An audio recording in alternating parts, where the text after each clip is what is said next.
Todo listo para comezar as obras de mellora nas instalacións do mercado de abastos, unhas obras para as que o Pleno deberá aprobar a modificación de crédito e as que serán incluídas 52.000 euros. Deles, máis de 10.000 irán destinados a cámaras frigoríficas, 14.300 a caseta nova do mercado, 3.400 ao acondicionamento do local multiusos, 2.100 a taquillas, 21.000 euros a asistencia técnica que regulará os novos usos da planta de arriba do mercado.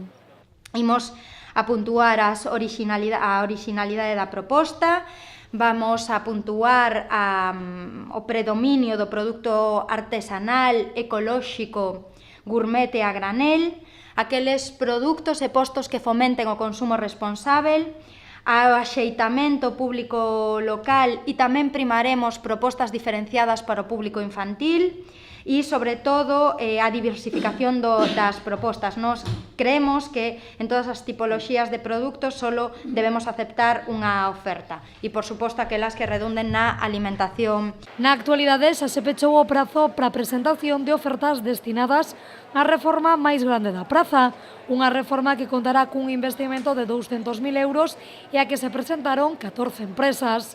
Uns traballos que en total terán un prazo de execución de 2 meses.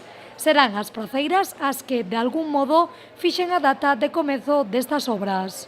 E o que si vamos a intentaremos, na medida do posible, consensuar coas praceiras e cos praceiros, pois intentar executar as obras cando menos dano fagan. Porque sí que é certo que se empezamos as obras a finais de maio ou por maio ou hai algún retraso estaríamos en pleno verán e sí que nos trasladaron que en verán para elas e para eles era perxudicial. Entonces intentaremos chegar a un acordo. Uns traballos que terán como fin converter a este mercado nun dos puntos máis destacados e visitados da cidade de Pontevedra. Un novo mercado que estará a pleno rendemento a final deste ano, a principios do que ven. E Pontevedra, por fin, vai a ter un equipamento público adaptado pois aos novos tempos e aos novos.